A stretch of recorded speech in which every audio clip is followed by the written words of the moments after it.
Welcome to another episode of the Flats Nation podcast. And a big shout out to Brother Dave Fader down Amarada for the awesome music. You can check out more of Dave's phenomenal work on davidfader.com.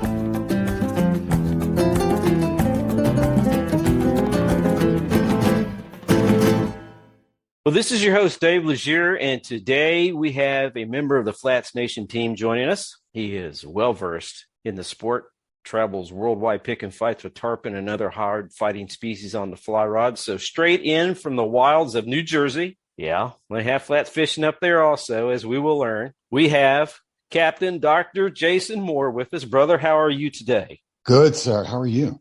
Great. Good. When and where did you start your fishing, and what did that look like when you were younger? Yeah, so I'm in southern New Jersey, and we have the string of barrier islands down here, and I grew up on the next island south, and that's where it started. We would walk back to the bay, and we'd put minnows or clam on a hook and throw it off the dock, and that was really the start of it. Awesome. Mm-hmm. What about a brief history on your path onto becoming a guide? And are you exclusively fly, or do you also do conventional tackle guiding at the same time? Yeah, the guiding thing for me is a big conversation. So I have guided many things. I've guided whitewater, I guided trout, I guided backcountry skiing. Awesome. I've guided a lot of things. So that process for me started 20 years ago, maybe 25 years ago. Wow. And then kind of just worked my way up and kept going. And then my passion for fishing kind of brought me to where I am now. So that's, I kind of was able to incorporate a lot of the things that I already had, I already knew, and a lot of the processes that you go through becoming a guide, the training, the education, all those kinds of things. So it all ties together. And the guiding part for me is the most important part, right? That's kind of what I do. And that's the part that I really invest in. I see you have a PhD in a PA. How does that part-time medicine gel with your guiding operations? Yeah, that's a good question. It works well. So, I've practiced critical care, I practiced general surgery and now emergency medicine, as a PA. So clinical medicine has always been a part of my life. I do clinical research with my PhD. Awesome. All that stuff helps me and helps my clients too. Obviously, medical emergencies we kind of take care of, but also too, just in medicine, you're forced day in, day out dealing with people from all walks of life. So it kind of helps me in that respect as well, talking to people and really connecting with my guests. Sure. Because at times, I'm quite sure you're doing an interview of them to be able to produce a good guiding trip. So the whole time, right? That's the big thing, right? It's the hard skills of the fishing and getting people on the fish and taking care of them. But it's also those other softer skills of kind of the whole time you're feeling them out, they're feeling you out, and you're trying to build that connection. So it's not just connecting with the fish, it's you're connecting with your clients. Well, and I'm quite sure with that medical background, you have quite a bit of interpersonal skills and interpersonal training for sure. Depends who you ask, but yeah, I try. I heard that. Give me a brief history on Island Fly, and how did you get the start of that operation years ago? Yeah. So the area I live in, where Island Fly is, we're in Brigantine, New Jersey, on the southern part of the state. And this area is well known for its offshore fishing. Tuna, that kind of stuff. It's well known. Right. We have canyons offshore, and, running 30 miles every day is something that just people do. That's kind of what it is. Out 30 miles to the canyons and do their thing and come back. So that part's well established. We also have an amazing estuary system. We have these rivers that come in, and these estuaries, they truly can be anywhere from 3 to 5 miles deep until they hit the ocean. And they all have inlets, and back at the estuary, they're more mud. They transition to sand as you get closer to the ocean. So all of this estuary system kind of is right there. And so the backcountry fishing has always been known. It's always been pretty good. My wife and I were living in Colorado and decided, she's from the East Coast as well, and we decided to make our move back. And I was looking at it and said, this is a great spot to really focus. And we're both fly anglers, and I got here and said, I'm going to do it. And I started the company and I started doing it, and it's just built from there. It really is come a long way, but it's right here. It's kind of one of those things that just wasn't thought about. We call it hidden in plain sight. It's sitting right here. No, very much so. Very much yeah. so. I mean, when you think of the Northeast as a whole, I mean, we know there's flats and saltwater fly fishing, but it's not as well known as places like Louisiana and Florida, the Bahamas, things of that nature. So I understand that. When we first started talking, I didn't first think about that at all. Mm-hmm. What is real special about that part of New Jersey and Brigantine when it comes to flats and fly fishing? Yeah, so we are blessed that we border the Edwin's Forsyth Nature Preserve as well as the Jacques Cousteau Preserve. So we have two sanctuaries of protected land and waters just off the north end of our island. So there's no development. It's a series of shallow bays, tidal creeks, and sandy flats. And that in itself right there, that is what makes Brigantine special. There's one bridge off and on the island, so there's no through traffic. There's very little commercial. It's mostly residential. It's very quiet. And all of that factors in to give a very pristine and a very natural experience tied in with the nature preserves off our north end. Interesting. And what fish are you targeting in that area and when? And what are the unique targets for the fly angler in your waters up there that most would not even be aware of? Yeah, so I'll start off with the most common ones and the most well known is the striped bass. This is New Jersey is one of the best places on the planet to catch striped bass. They range anywhere from 5 pounds to 40 pounds. Wow. They love the fly. They love light spin gear. They kind of love it all. They're super fun.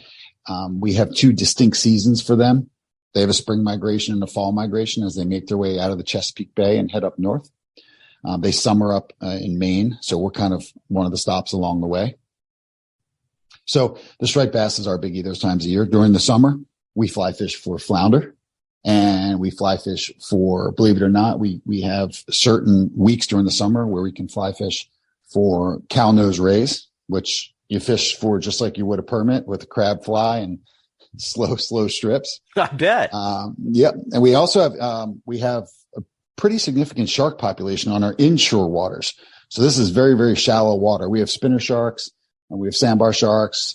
So all those, they readily take flies as well. You have to do a little bit of work chumming them up and getting them interested, but they're there as well. So, and then probably the one that is most common is our bluefish.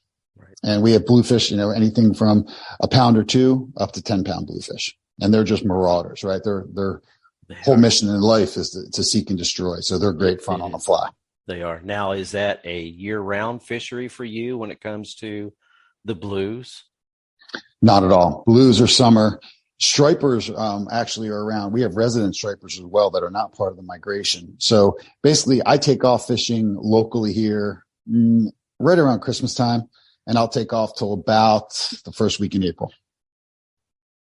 Interesting. Understandable. They're not there.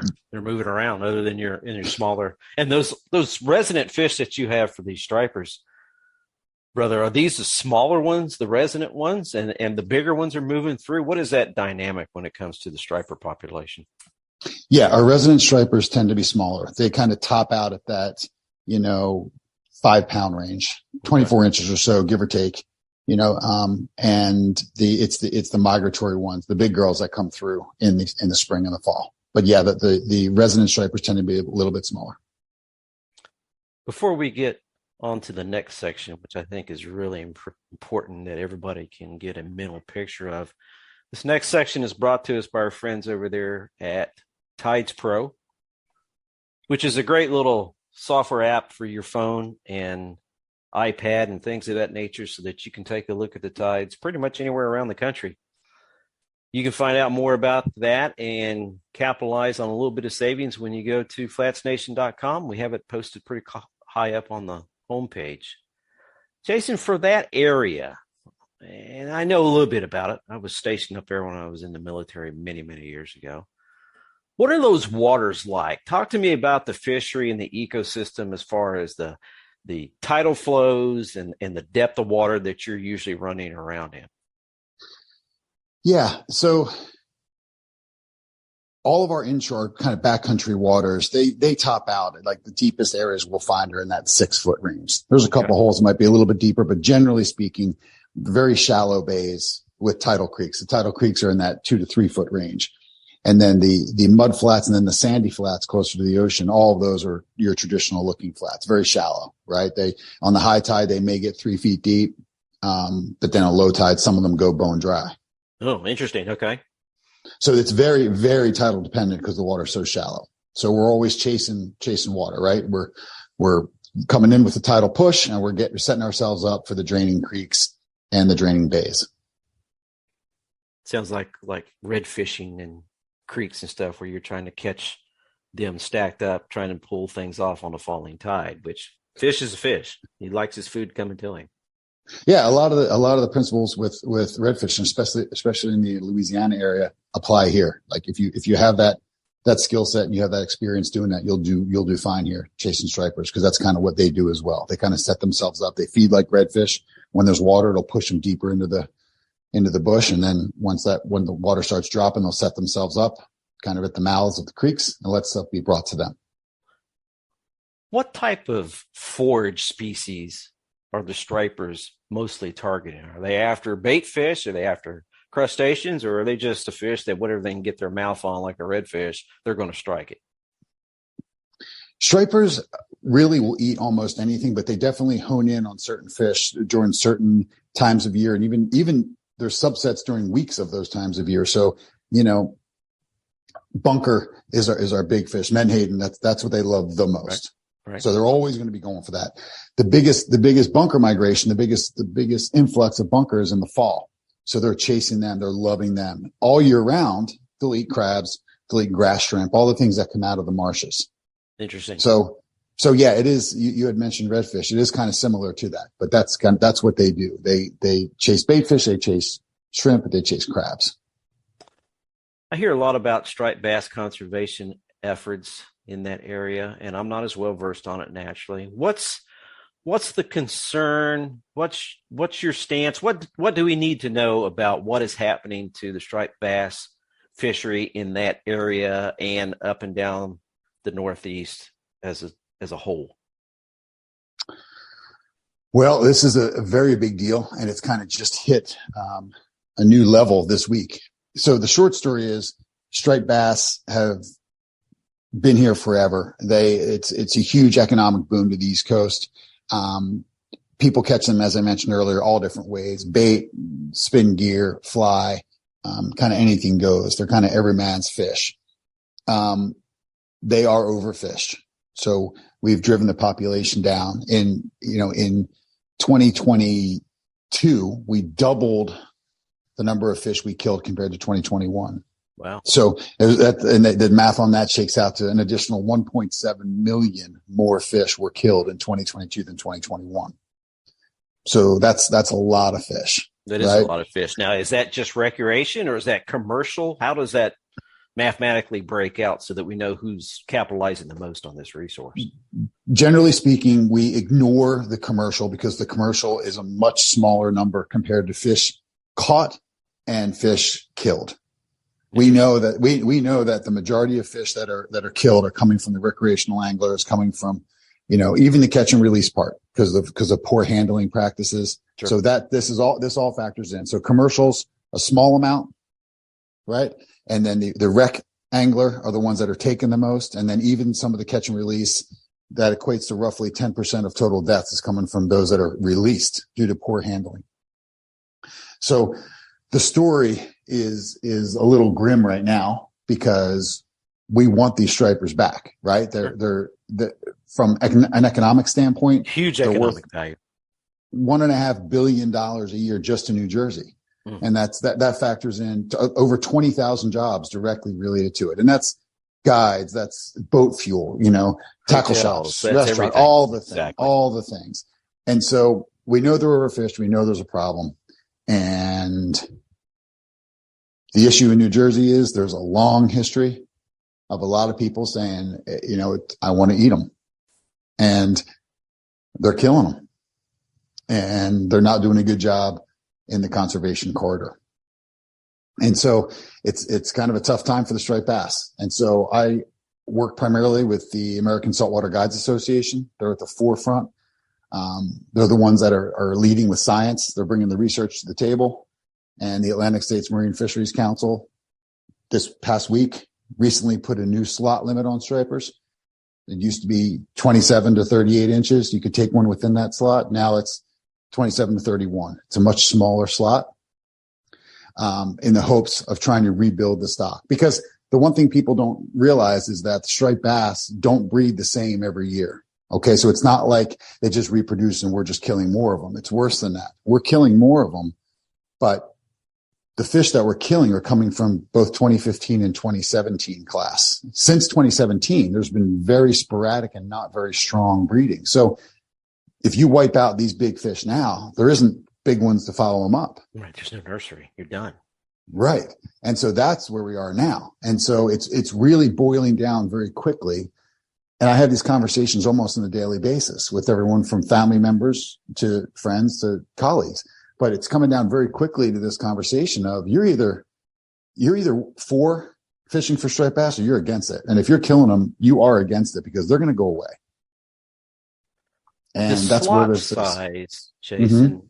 I know there's a lot of states, or let me rephrase that. There's a lot of fish that the design intent on the slot is for, if there's going to be any harvest, that you're harvesting the males.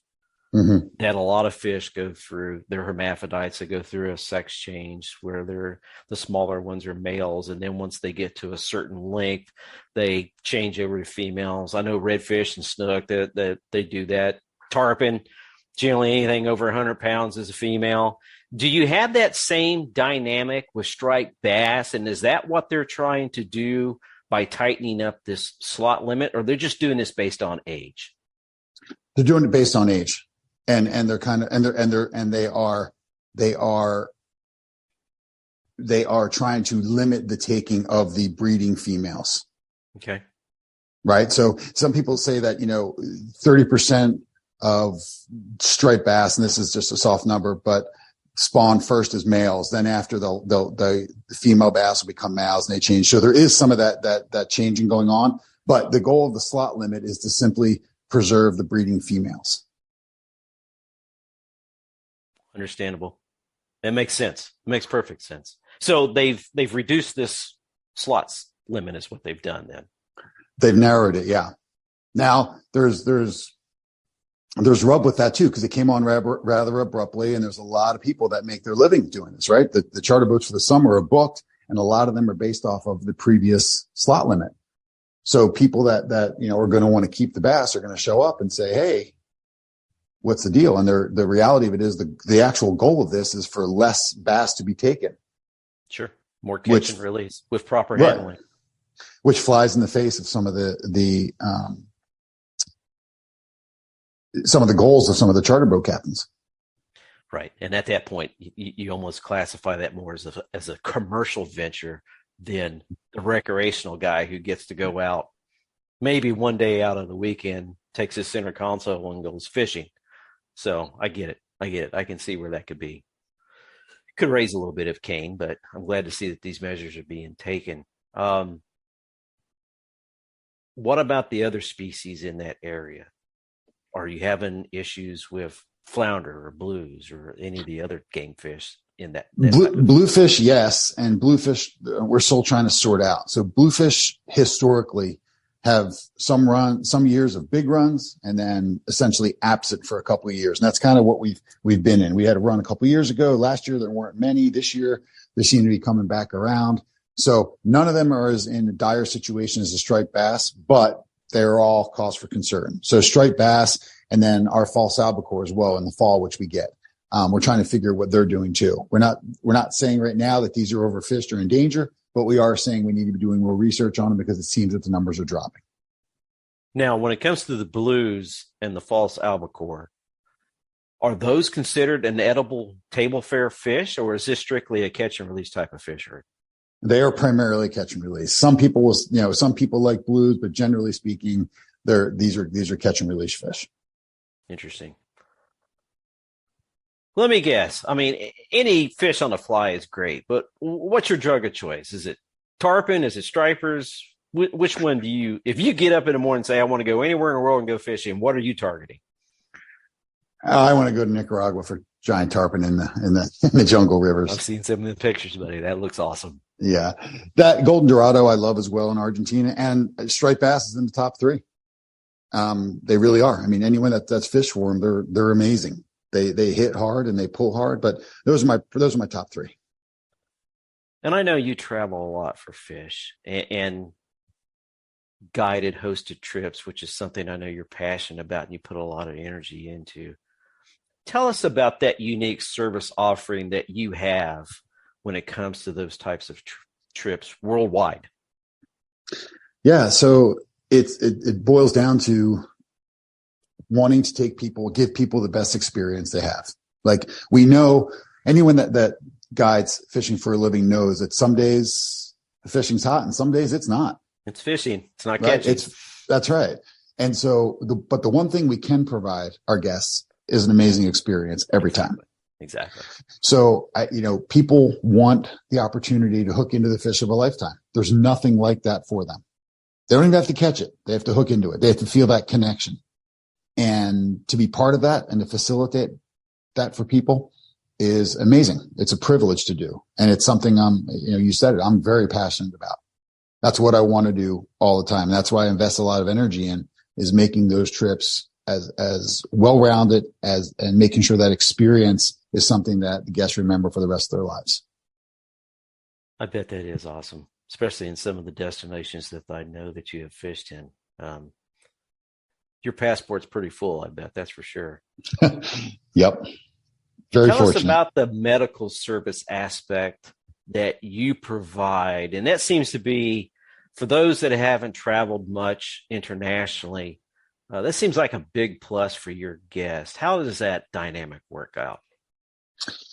Yeah, it's one of those things that you, generally speaking, when you book these trips and we talk about them, you don't think about them. It's not important until it's important. And then when it is, it's really important, right? So trips, we go to Nicaragua, the jungles of Nicaragua, and we go deep in the jungles. And so that's something that comes up. Once we start having that real conversation, people ask, how safe is it? What do I need to worry about? And it's anything from minor to major, right? That we're fishing. So there's inherent dangers just with fishing, no matter where you are, whether you're in New Jersey, Florida, or Nicaragua. There are inherent dangers of being on a boat and fishing, especially when you're wrestling with dinosaur tarpon. There's also the jungle atmosphere. So no matter where you go, there's a unique environment that you're in that you have to be prepared for. And that's the part that we're able to kind of buffer for folks. We're able to sit down and, before every trip, have a long talk with people, go through their medical history. What certain medical conditions do they have? What medication are they on? What do I need to be worried about when we go? And then that is combined with the general assessment and the precautions we put in to mitigate injury and kind of all the basic things we do. Things happen. It could be as simple as, upset stomach. It could be ear infections, right? I did a story of a guy that had a really bad ear infection. I didn't hear about it until 2 days later. And that at home, it's not that big a deal. You can go to an urgent care. You can call your doc. But when you're deep somewhere, and you don't have those things, that turns into... I got to think of some of these locations, Jason, you're a long way from any type of emergency room, any of this type of stuff. I mean, you're in the middle of nowhere. That's right. So we make sure that, our kits are bomb. Our kits are well stocked. We're prepared for almost any eventuality. And then we also, no matter where we go, part of the skill set I kind of talked about earlier with guiding is some of those soft skills, some of those backup things that we never talk about. So like Nicaragua, for instance, I have the number of a pilot who can fly into the local dirt runway and fly us out if we need to, right? Van drivers, people that'll come get us and get us to safety or get us to definitive care if we need to. All these kind of things factor into that medical package you're talking about. Yeah, I bet. An issue can happen at any time. I've seen it. Yeah. Happen. It's amazing. And like we were saying, you're in the middle of nowhere. It could take hours to get to substantial medical help. Yeah, days. I didn't even think about that. Yep. Exactly. Days. That's got to be. I mean, that's part of the price you pay to go tackle jungle tarpon in the middle of nowhere. But that's got to Right. be. That's definitely has to be factored in as that safety issue. So that's awesome to be able to provide that type of service and peace of mind to your clients. Yep. Tell me about your mentors and inspiration, people who helped you get to where you are today. Oh, this is one of my favorite topics, actually. Just because fishing in general is, you're always standing on the shoulders of giants. It's true.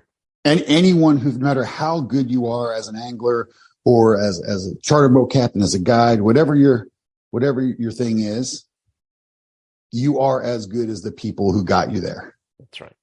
Right. There are very few people who knew nothing and worked themselves up to greatness without any help in the world of fishing. It doesn't matter whether you're conventional, fly, it doesn't matter. We're all standing on the shoulders of giants. And I have been very fortunate to have amazing people, amazing. And I still am building that list of people, everything from Kyle Schaefer up in Maine to Kyle Staten in Homosassa. There's, people kind of all over the place that I've reached out to. Percy Darville in the Bahamas. Right. And then with the international and kind of the adventure angling stuff, I reached out to people like Jeff Currier and Jaco Lucas who respond and help me with stuff. And we talk through, able to talk through things. And so to have these people that are well established, that have done amazing things and are willing to help is amazing. And so I am forever grateful to the people that I mentioned and the ones that I haven't, that are just have always been there, and local guides as well. It's not even the international guys or the faraway guys. It's some of the guys that are right here in my backyard, who have just been there for me and answered questions and been very giving and caring and helping me kind of get where I needed to get. And then that is awesome.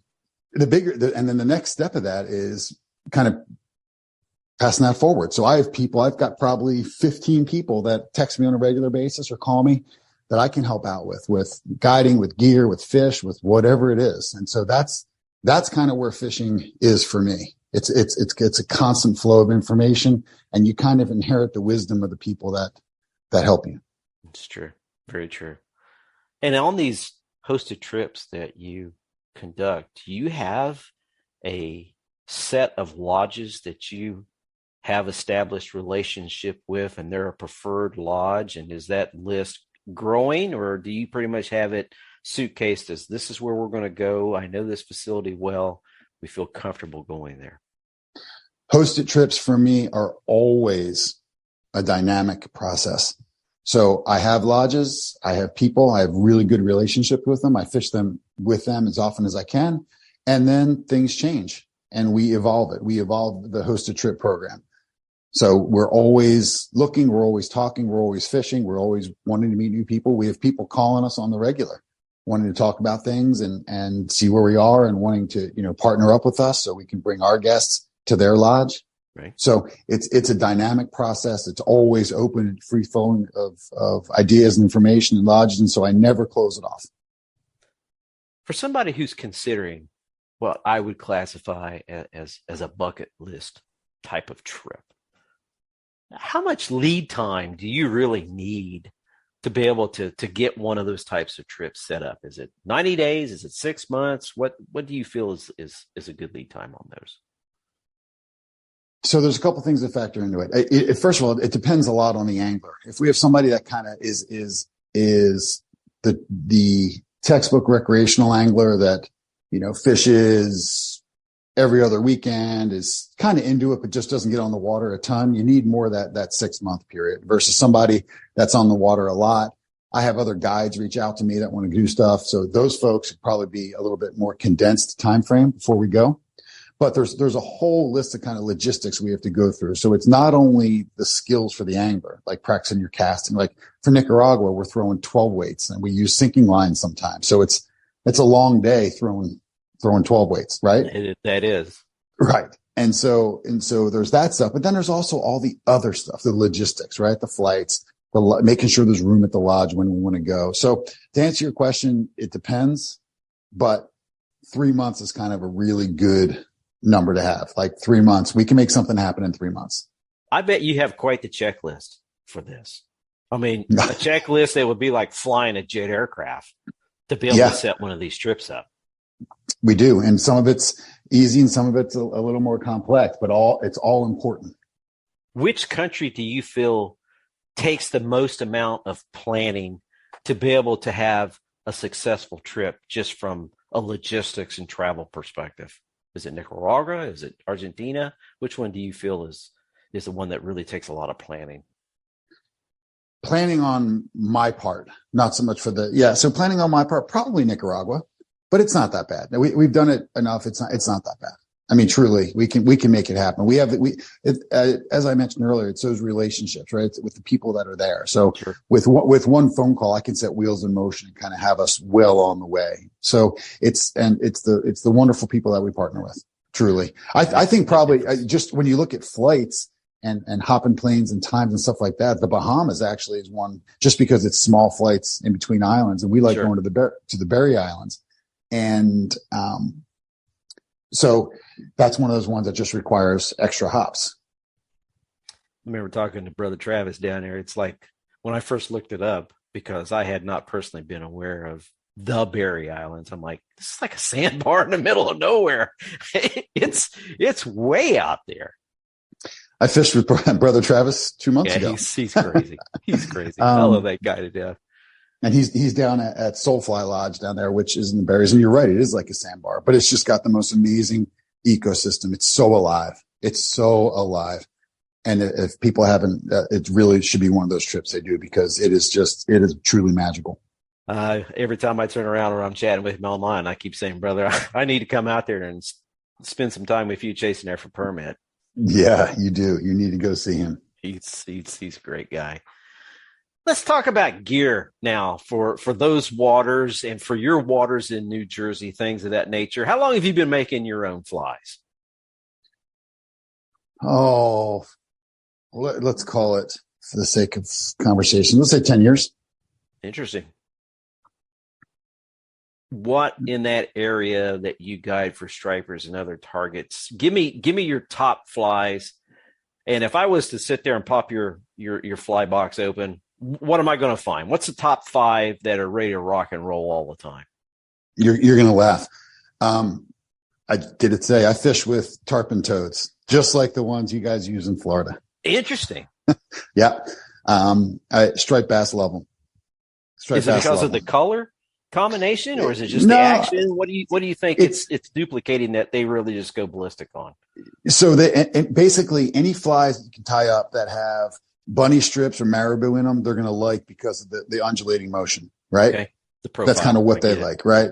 And just that motion they love. So toads are a good one, and kind of all of your snook flies are a good one. Your basic bait fish patterns work really well. Now, up here, we also do something called hollow flies, which it's this reverse tie, and they get very large. We have some of those that can be 8-10 inches long. Wow. Okay, because they look like big bunker, the menhaden fish that the stripers love. So you're pitching this thing on an 11 and 12 weight then, right? No, you don't have to turn it over. Nope. The hollow fly is actually very light. It's a very light fly. And so it only looks like a fish really when it's in the water and wet. Otherwise, it kind of looks like splayed bucktail or whatever you're using. So the short story with it is it's not heavy to throw. But as far as flies go, any of the bait fish patterns work well. I like tarpon toads in chartreuse or white. And then at night, I like them in blurple, right? Kind of the typical stuff. So, yeah. What about crab flies? Is there any appeal with those? And those can be a little difficult to turn over because you're like trying to throw a feathered brick. But is that a pattern in that area that would have appeal to those fish during certain tidal flows and feeding choices? It does. And I have found that the Flexo and the light tan is the one. And then we have fiddler crabs that have a yellow claw. Perfect. So I'll paint the yellow on there, and that's what I throw, because they don't go right to the bottom, and so they're less likely to pick up weeds and junk, and they'll float out of those tidal creeks. So that's my personal favorite when I'm throwing crabs. What weight fly tackle are you using most of the time in that area? Yeah. So striped bass, we usually run, depending what the time of year, if we're going for the resident, you can get by with straight 20. And we use fluorocarbon. And then during the migration, depending where you are, if you're out front in the ocean and you're heading out to the big pods where they're really big fish, you're going to want to throw 40-pound test. Okay. And then anything in between, you'll go to the 30s. But that's the general 20 through 40 pound. So the tackle for the fly rods, what are these? A 10 weight, a 9 weight? What do you think works the best? So it depends what you're doing. The backcountry waters, especially if you're going for the residents, you can get by with an 8 weight. The 9 weights you're kind of go to. If you're casting off the beach or you're going out front, you're going to want a 10 weight. And some days you need every bit of that 10 weight. Interesting. And is that just to be able to give you the distance that you're needing, or are you just needing that heavier gear to be able to get that fly out there? But it's a little bit of both. So when you're casting through the surf, you need that to be able to get that fly out further. You need something that's going to punch through the wind. And oftentimes when you hook up to one, you need the backbone of the 10 weight to help you land that fish in a reasonable time frame. Because those big girls, especially out in the ocean, they'll eat and they'll go deep on you. So that's when you really feel the benefit of the 10 weight. Yeah. Something with some backbone to put the brakes on her. Mm-hmm. Understood. What brands of fly tackle are you now using? And do you have any brands that is a sponsor or works directly with Island Fly? What's that dynamic? Yeah, we have a bunch. Everyone's really willing. They recognize the unique opportunity of partnering up with a fly fishing outfit here in Southern New Jersey. And so we're very fortunate. We love TFO rods. We work with Sage. We work with Rio fly lines. We work with American Fishing Wire for some of our wire needs. So we also recently hooked up with Colton fly reels. Oh, interesting. Mm-hmm. Which we really like. And so, yeah, we've got a whole bunch of folks that help us out. Sims, Patagonia, Yeti. What do you use as not a sponsor, but you would like to see them come on board with your operation? I'm a gearhead, so I'm always looking, and the one thing I have yet to find peace with is I am not at peace with pliers. I am still looking for a plier sponsor. Interesting. Mm-hmm. You just find them that they're failing and rusting up too quick, or they're just not holding an edge. What's the failure point that you're experiencing? Or all the above. All the above. Well, it's saltwater, all brother. The above. It's bad stuff. And it is. And I'm just looking for. I think one of the big things is holding the edge too. That's kind of a biggie. But yeah, it's. I'm just looking for pliers. I go through them. Hopefully, we'll find somebody who wants to say, "Here, test these and let me know what you think about them." I'm ready. That'd be great. I'm ready. I like to ask this question of all the guys that work with Flats Nation, whether they're a team member or not. And basically part of what I classify as the recruitment process. So what gear would you recommend to the newer person in that area who wants to get into fly fishing that, is not super duper expensive, so that parents and grandparents could help if it's a teenager or a younger person that wants to fish? What do you feel gives them a great start if they take care of it? Because you and I both know saltwater is horrible. Right. So let me start off by, this is going to be a little controversial, probably to some of our listeners, but the short story is they'll start with rods. Okay. So fly rods, generally speaking, there's a pretty big difference between a $150 rod and a $400 rod. It's true.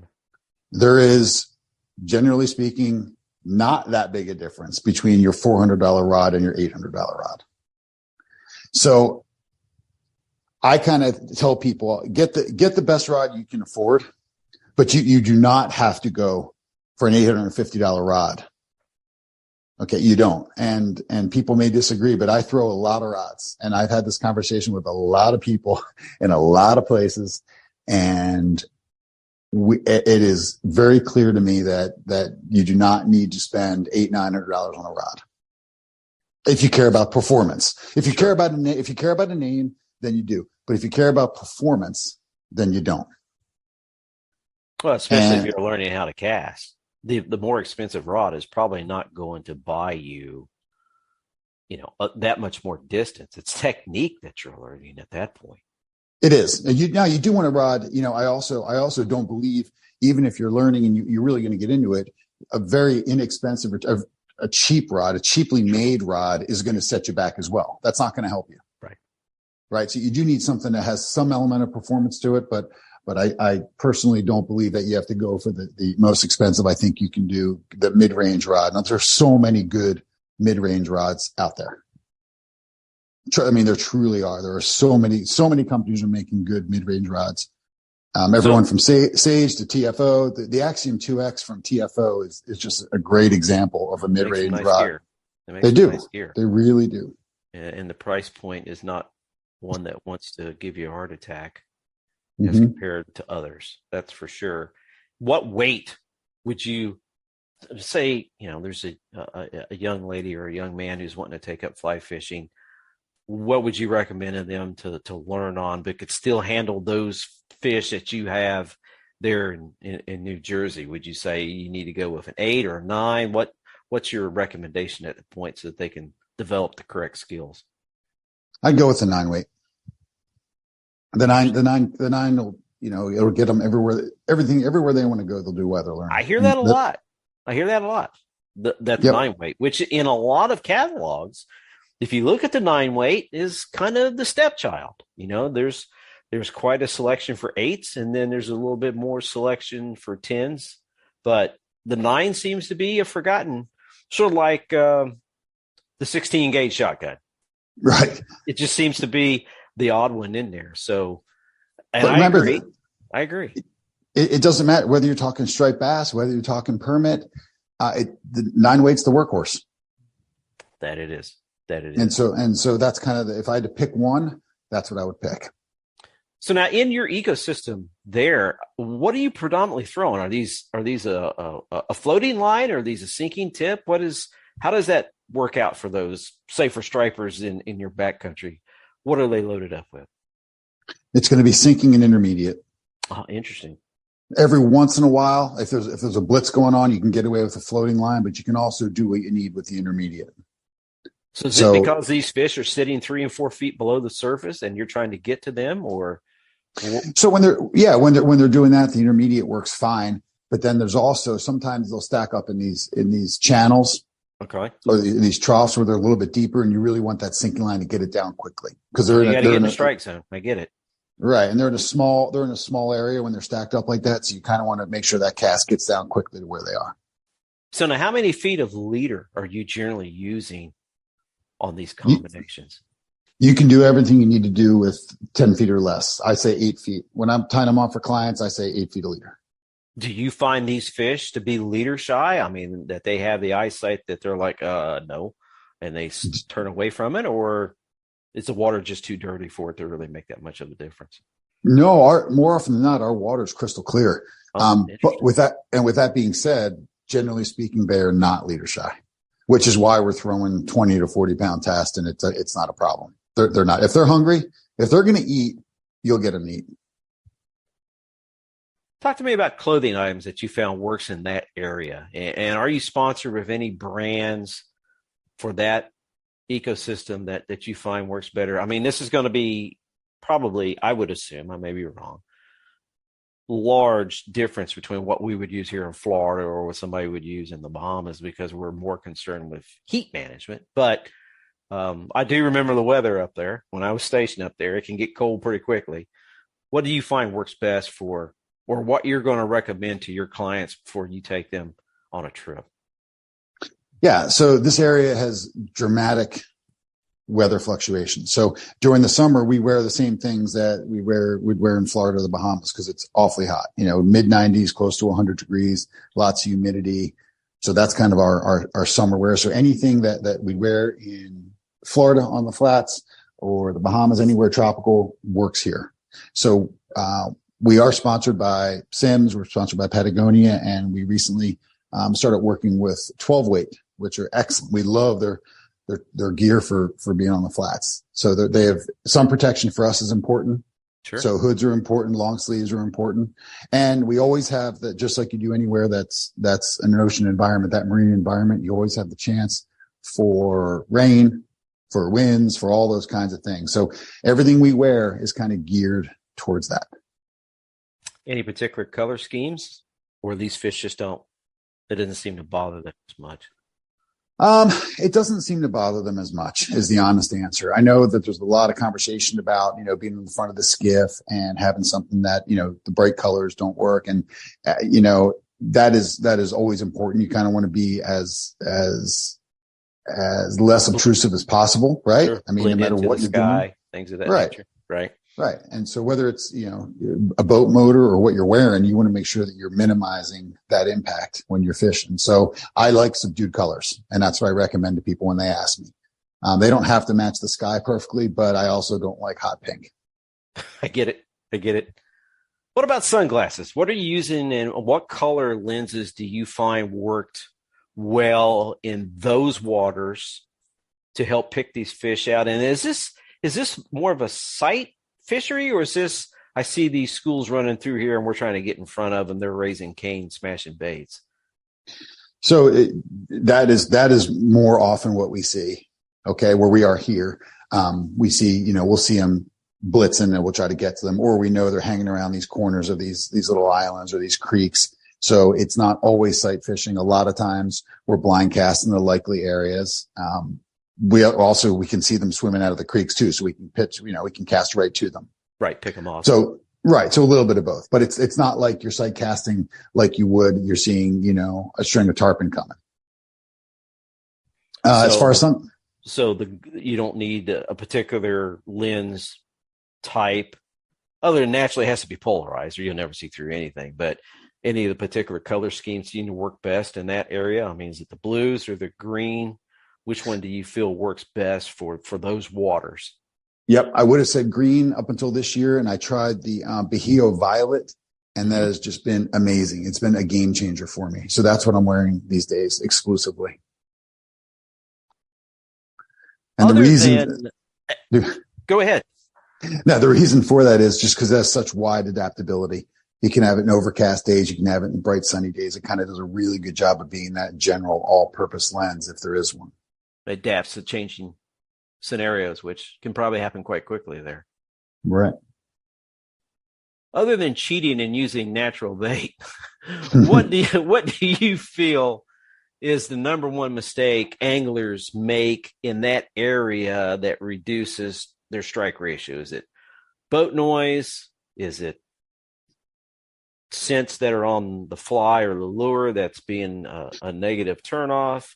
What have you observed that seems to be the number one issue and things that needs to be addressed? Boat noise is going to be first and foremost, for sure. And the second part is going to be have patience, because stripers are on their own time frame. So they kind of, if you're waiting by a creek or you're waiting on a flat where you think they're going to be there and they should be there, and, we're halfway up the tide cycle, it's pushing tide. They should have been here by now. They're not coming. Let's move. All that kind of, those thoughts go through your head. Whereas more often than not, I found if I just take a breath, give it another 30 minutes, they may not be exactly where I thought they were going to be, but something else they'll be somewhere else. I'll see something. I'll hear something. Birds will start working. Something will change to help me get to where they are. Interesting. Speaking of boats and skiffs, and before we get started down this discussion point, which you use a pretty unique one, that's for sure. This next section is brought to us by our partners over at Shore Up Trolling Motor Mounts. And you can find more information about that unique design on Flats Nation. We have it real close to the top of the homepage, and you can read more about those there. Talk to me about what you're using and give me some strong suits and some weak points that you have found by using that particular skiff in those waters. So I am running a fairly unique skiff to this area. I'm running a panga, kind of your traditional Central American panga. It's made by Euphoria, and these guys put together a fantastic boat. And so what I love about it is that it's 22 foot. It's got a deep V hull for the first 6 feet. Okay. So you can get through waves, get through chop, everything you need. And then becomes essentially flat bottom by the time you're halfway down. And so runs very shallow. My draft is 8 inches or so. Oh, interesting. So I have a jack plate on it. I've got a 90 horse Suzuki 4-stroke on it. I can get all that up out of the water. I have a polling platform. And so when I need to get over a sandbar or get up into some of these shallow bays on a dropping tide, I can just push pole right up it and runs very shallow when I need it. On the other hand, I bet that's a pretty unique design for those waters. That doesn't sound like that would be a common skiff for that part of the country, at least from what I remember. Right. And as we talked about earlier, the history here is primarily going offshore. Right. The bay boats still, they'll draft a couple feet, which kind of eliminates them. They can sit in the channels, but they can't really push their way up the tidal creeks, and they can't make it too far onto the flats. So that's the benefit of it. And then the other benefit of the boat is for the days I do want to go out front, or that, some of these bays can be a few miles across. So when the wind picks up, you can get some chop in there and some waves, and they can get nasty quick. It does. And so this boat keeps me safe. It keeps everyone dry and allows me if I have to, I can get through almost anything. And do you find that with it being powered with the 90, you have enough horsepower and torque to handle 22 feet of that boat? I think I have plenty, sometimes more than I need. Oh, interesting. Because the boat immediately goes up on plane. And so it's a very light boat as well. So it's really easy. I mean, I can push that boat around. I get out of the boat and I pull it. Sometimes I wait. I did it today. I get out of the boat and I walk in front of it and pull it so the angler we can get in really skinny and really quietly. And you have it on a flat shack also, if I'm not mistaken. Yes, sir. Yep. For those that are upgrading their skiffs, and I think this may be a little bit unique question for that area, since it's not an area that you would first think of as being using a lot of skiffs. And what I'm thinking is typical Florida flat skiff type scenario. If somebody's looking to upgrade in that area, what do you feel would give them the best bang for their buck or return on investment? Is it a trolling motor? Is it a power pole? What do you feel works best in that ecosystem? I think a trolling motor. I do. I think they're going to get the most bang for the buck with the trolling motor, simply because it allows you to stay put in some of those creeks with, the tide's always moving, and it just does a really good job of keeping you where you need to be. So I think if there's one thing that you're going to do to kind of upgrade your game, it would be get a trolling motor. So you're using a trolling motor in that area as an electronic anchor? I do. Interesting. It's for the times. I'm not familiar with the tidal flows in that area, so I assume that they can get quite strong. So that would be understandable that you would use it as a spot lock to be able to hold you in a strike zone. Yeah, and what I use it more for, not even for the spot lock capability. What I use it for is oftentimes the water's just a little too deep for me to use the push pole. And so if I'm not going to be pulling through something, but I need to kind of quietly make my way up, the trolling motor is the perfect way to do it. That it is. And what are you mm-hmm. running now, Jason? Is it what thrust, what model are you using that works well for your 22 footer? I'm using the Motor Guard. And is it a 24 volt or? It is. And you find that has enough thrust to be able to. Yeah, it's the Motor Guide XI3 is what I'm using. Some of those trolling motors have enough strength for some of these boats. They just drag it around like a rag doll. I mean, it's amazing how much power that these things can produce. It's fabulous, and it's lithium battery, so the charge lasts forever for me. Right, and less weight. Less weight, and I mount it. Mine's a stern mount. Okay. So I put mine's on the transom, so that way it kind of stays out of the angler's way. Right, understandable. So what about electronics? What type of electronics are you running nowadays? I'm using the Garmin EchoMap chart plotter. And what size screen do you feel? Of course, you're probably like me. The older I get, the bigger the screen needs to be. Yeah, I'm on the 8-inch screen, which is fine. Nothing too dramatic.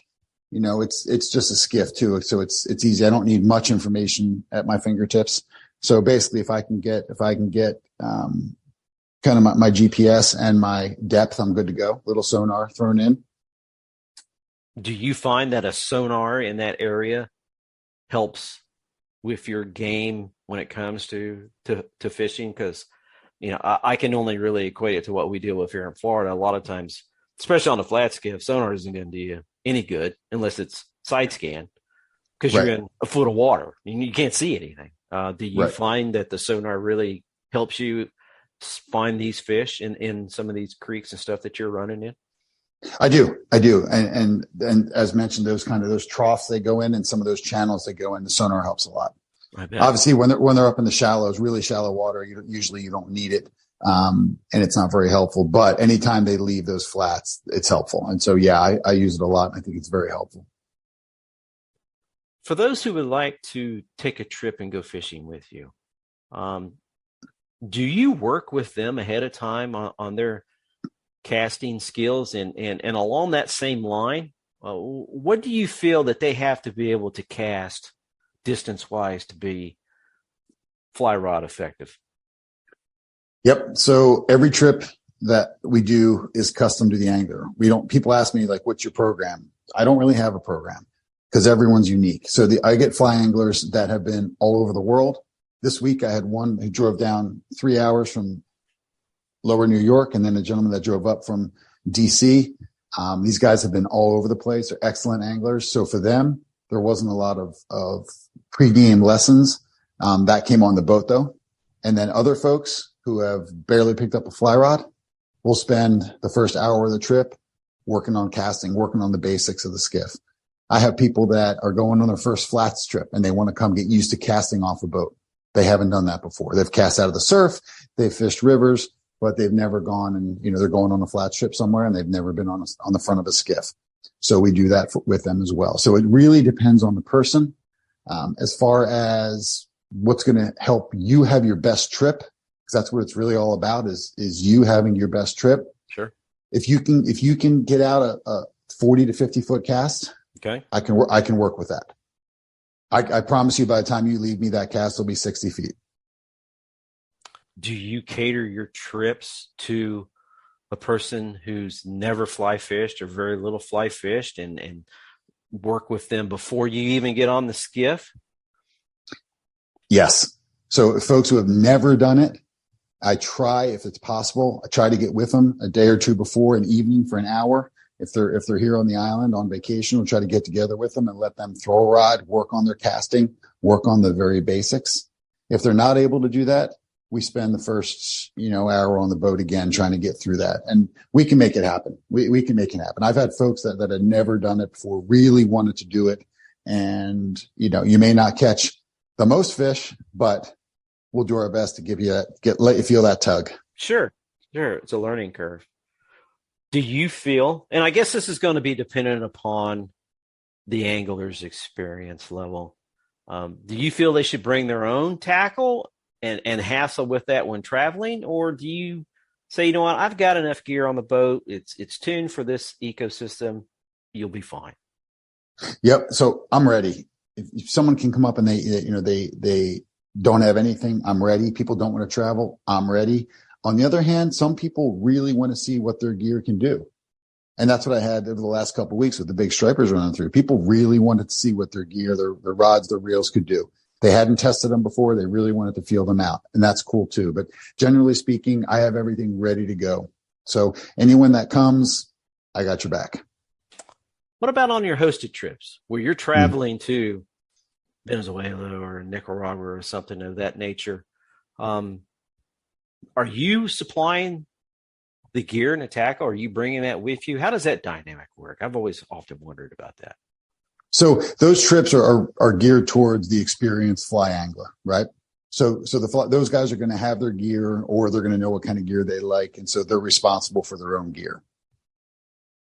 So those trips are, again, this is for the more experienced person, especially something like Nicaragua, which is pretty specific. You're going to make sure that you show up with your 12 weights, your good reels, 80-pound backing, intermediate sinking and floating lines, the whole package, because you're going big. These trips aren't the trips you do just to kind of waltz in. that you're targeting there. Nicaragua, they're right around that, in the range of 150 to 200. Okay, so these are big females then. These are big beasts to fight with. Dinosaurs. You have a better chance of hooking into a 150-pound fish than you do of a 100-pound fish. I gotta go. I gotta go. You do. Yeah. You really do. I really do. I can feel that coming on. That's for sure. For those that are going to come visit you in New Jersey and fish, what do you feel is the best time of year for them to set some time aside to spend time with you on the skiffs? If stripers are what you want, do April and May, and then you can come back again in October and November. If it's really warm weather and kind of that summer vibe, which we're going to go for bluefish and some flounder, and some other species, then come anytime between June and August. If I wanted to go after a trophy striper, when would be the best targeted month or week or time frame? And I know that's going to fluctuate a little bit, probably because of the migration of them fish, but when do you think that's the best setup for that? The month of April or the month of November. Any particular tides, or does that matter?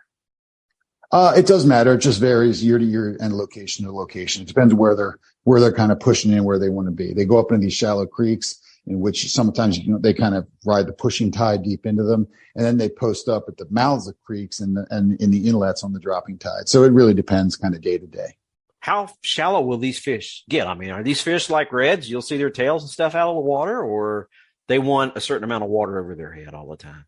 No, you'll see their tails out of the water. You'll see them. You'll see him. I had one yesterday coming out of a creek, and all I saw was the bow wake. He was just under the surface, and he was probably a 36-inch fish. Wow.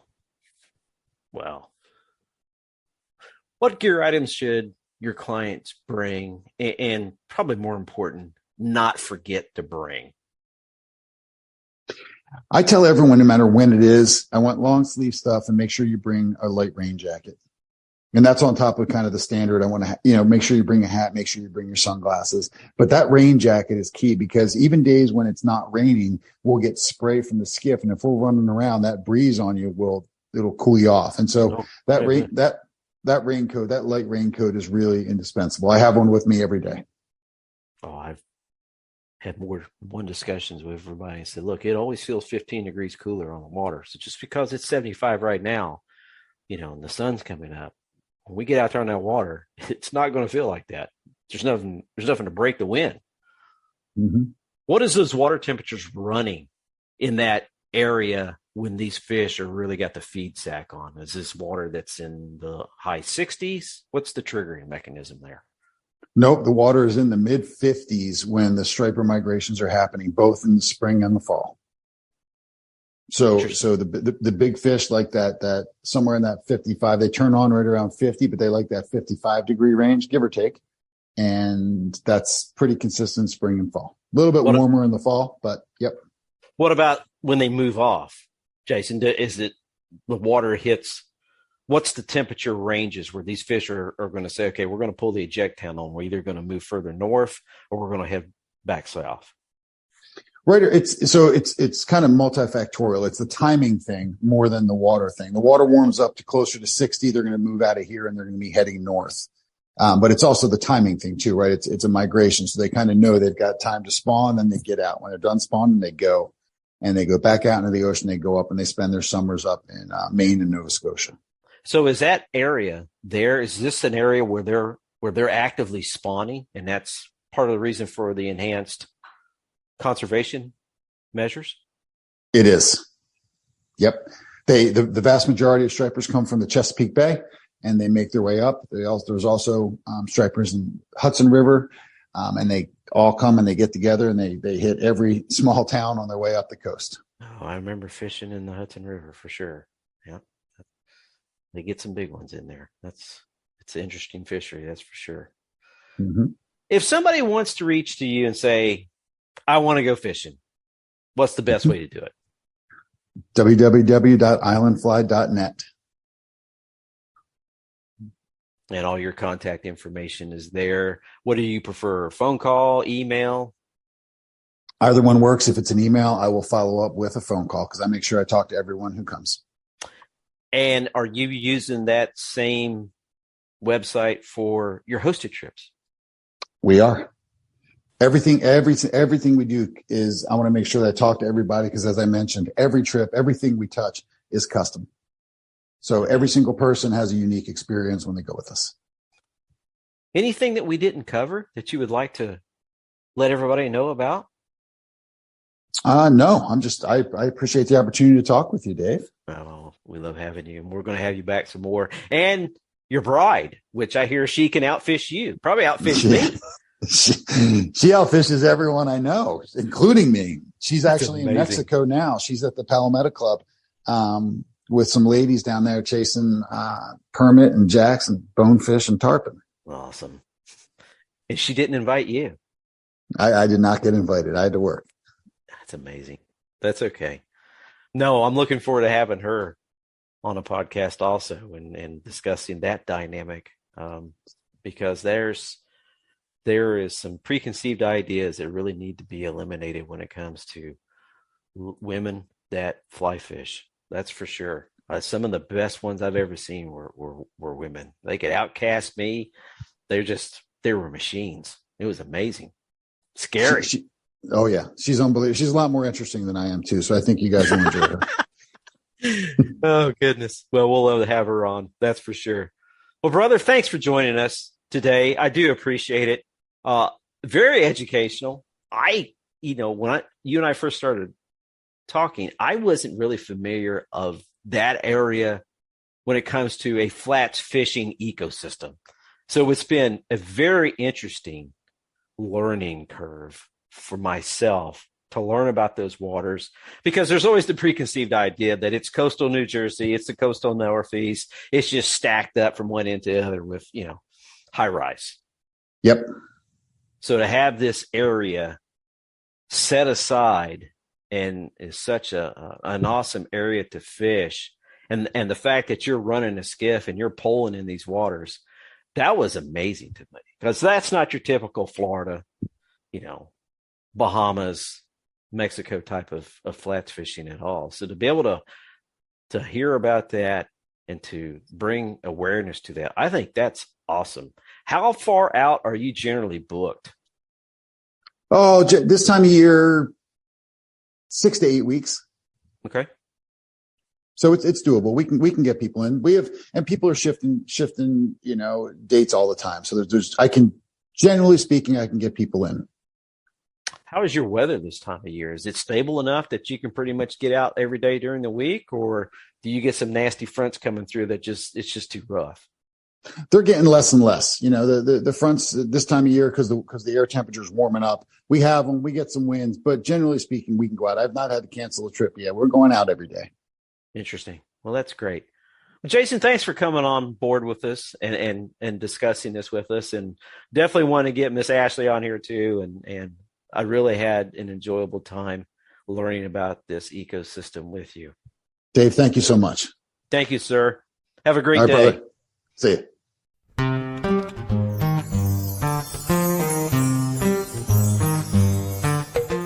Well, we hope you enjoyed our show today and found it both educational and entertaining at the same time. If you or your company would like to join the team on Flats Nation for a podcast or other coverage, feel free to drop us a quick note at info@flatsnation.com. And now, here's the rest of the song to run the skiff back home with. Tight lines and God bless.